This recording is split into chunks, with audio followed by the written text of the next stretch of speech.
الرحيم.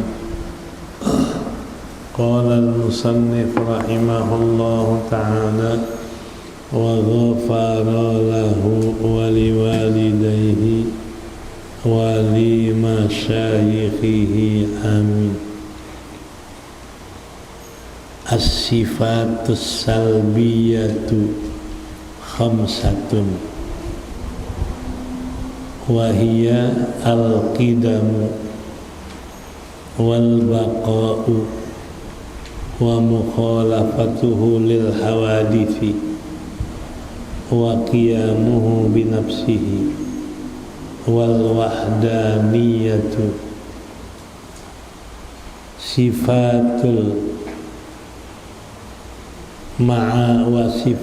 sifatul ma'ani sab'atun wa hiya al-qudratu wal iradatu wal ilmu wal hayatu was sam'u wal basaru wal kalamu.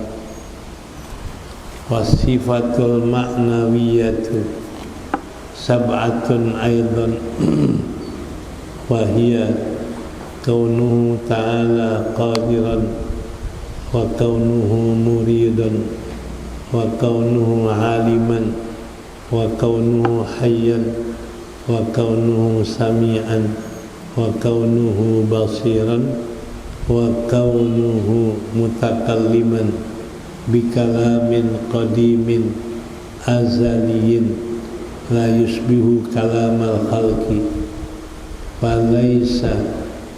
falaysa biharfin wala sautin kama annahu yasma'u biduni udhunin wa yara biduni hadqatin laysa kamithlihi syai'un wa huwa as-sami'ul basir.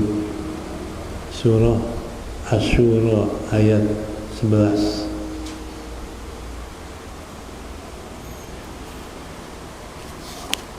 As-sifatus salbiyatu, bermula sifat-sifat salbiyah. Ada 5, wahia dan yaitu al-qidamu, qidam, baqa, mukhalafatul hawadith, qiyamu binafsihi, wahdaniyat. Dan sifat ma'ani ada 7, yaitu qudrat, iradat, ilmu, hayat, sama, basar, kalam.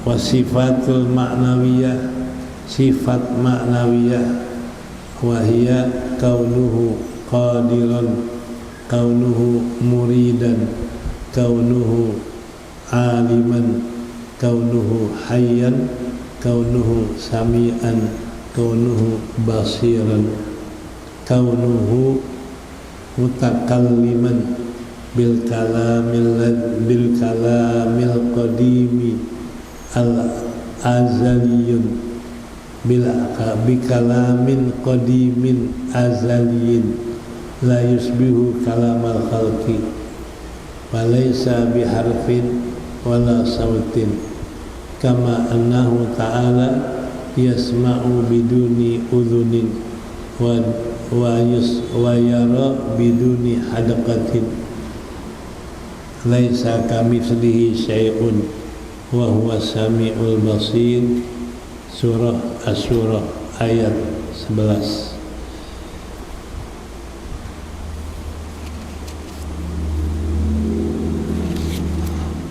Wallahu a'lam bishawab.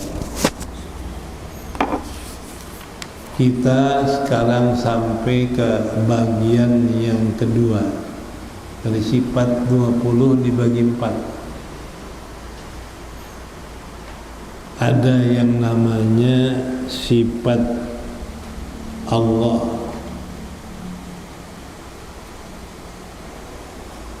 nafsiyah.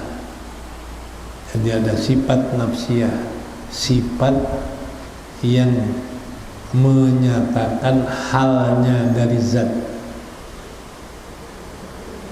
Jadi sifat yang menjelaskan, menyatakan hal zat Allah itu satu, yaitu wujud. Jadi sifat Allah wujud itu namanya sifat nafsiyah, karena wujud sifat yang menyatakan, menjelaskan tentang zat Allah. Yang kedua yang tadi kita baca ada sifat salbiyah. Salbiyah ini sifat yang menafikan apa yang gak layak bagi Allah. Salbi itu nafyun, sifat yang menafikan, sifat yang menidakkan apa yang gak pantas bagi Allah. Itu ada 5. Pertama, kidam. Kidam itu sedia, nggak ada permulaan. Karena nggak pantas kalau dikatakan ada permulaan. Maka menafikan yang nggak layak bagi Allah disifatkan dengan kidam. Kedua, baqa, kekal selama-lamanya, tidak binasa. Karena nggak layak dikatakan Allah binasa, maka dinafikan dengan sifat baqa. Ketiga adalah sifat mukhalafatul hawadith, menyalahi Allah bagi segala baharu, nggak sama dengan Allah dengan yang baharu, karena nggak layak, nggak pantas Allah dikatakan sama sama baharu. Kalau sama baharu sama sama kita. Kalau sama sama kita berarti ada permulaan dan penghabisan, nggak pantas. Makanya dikatakan Allah mukhalafatul hawadits, Allah berbeda dengan yang baru. Yang ketiga, yang keempat adalah wahda qiyamuhu bi nafsihi, berdiri sendiri. Allah ada, nggak berhajat sama yang lain. Adanya Allah nggak berhajat sama zat. Karena Allah qiyam, berdiri, zatnya sendiri, nggak berhajat sama yang lain. Kayak seperti warna-warni, ini putih, nggak ada putih kalau nggak ada sorban. Jadi putih ini berhajat sama zat sorban. Itu namanya masih ihtiyajuhu li ghairihi, masih berhajat sama yang lain. Kedua, sifat gerak di tangan. Yang gerak di tangan adalah sifat baharu. Karena apa? Gerak ini nggak bisa ada kalau nggak ada tangan. Jadi berarti sifat gerak berhajat adanya tangan. Kalau ada tangan nggak ada sifat gerak. Berarti sifat gerak berhajat sama yang lain, yaitu zat di mana ada sifat itu. Nah, Allah mustahil kayak sifat. Nah, terakhir wahdaniyah, Allah Maha Esa, nggak layak dikatakan Allah ada temannya. Jadi kalau temannya ada yang samain. Nggak layak dikatakan Allah punya anak. Nah, berarti kalau Allah punya anak, anak sama dengan Allah, ada yang nyamain. Nggak layak Allah punya istri. Berarti kalau Allah punya istri, Allah berhajat sama yang lain. Ini mustahil. Makanya dikatakan wahdaniyah, Allah esa zatnya, esa sifatnya, esa perbuatannya. Ini 5 namanya nafsiyah, sifat-sifat yang menafikan apa yang nggak layak bagi kebesaran Allah. Dan ada namanya sifat ma'ani. Ma'ani jamak dari makna. Sifat ini maknanya ada pada zat Allah. Mana? Seperti kudrat. Kudrat arti kuasa. Makna kuasa ada pada zat Allah. Karena Allah zatnya kuasa, mengadakan yang nggak ada menjadi ada. Kuasa menidakkan yang udah ada jadi nggak ada. Berarti kudrat ini sifat yang maknanya ada pada zat Allah.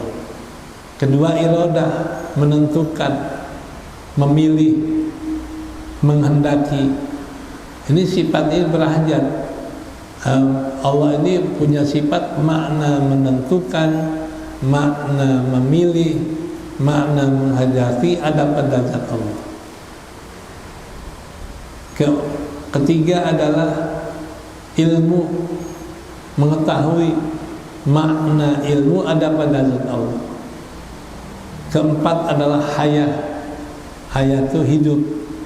Itu makna hidup ada pada zat Allah. Dan kelima basar, melihat. Makna melihat ada pada zat Allah. Yang keenam sama, mendengar. Makna mendengar ada pada zat Allah.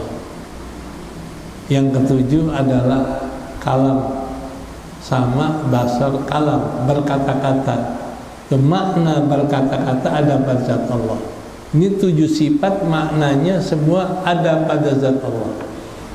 Sehingga 7 sifat ini dikatakan sifat wujudiyah, sifat yang semuanya ada pada zat Allah. Sampai ulama memberikan satu gambaran, kalau kita lihat zat Allah nanti pada hari kiamat atas izin Allah, itu di zat Allah kita lihat sifat kudrah kelihatan di zatnya, sifat iradah, sifat ilmu, sifat haya, sifat basar, kalam, dan sama. Itu 7 sifat ada di sana. Makanya dikatakan sifat wujudiyah. Nah, yang terakhir sifat maknawiyah, sifat yang dinisbahkan kepada ma'ani. Kan ma'ani kudrat, kuasa.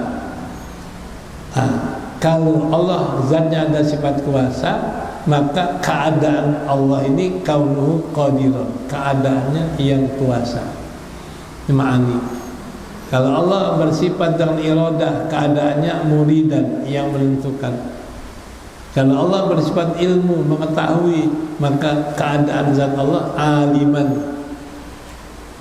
Kalau Allah bersifat haya, keadaan Allah hayyun, hayyan. Kalau Allah bersifat sama, keadaannya sami'an.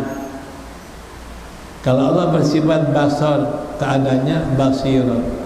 Kalau Allah bersifat kalam, itu berkata-kata dengan kalam yang qadim, kalam yang nggak ada permulaan. Nah, keadaannya Allah adalah berkata-kata dengan kalam yang qadim, yang bukan dengan huruf, bukan dengan kalimat, nggak ada permulaan, nggak ada penghabisan. Yang Allah firmankan, wa kallamallahu Musa taklima, Allah berkata-kata dengan Musa dengan perkataan yang sempurna. Nah, inilah yang dikatakan sifat maknawiyah. Wallahu a'lam. Wa amma sifatul mustahilah fi haqqihi ta'ala fahiya wallahu a'lam bishawab. Hadirin jemaah, alhamdulillah sudah kita ikuti kita walaupun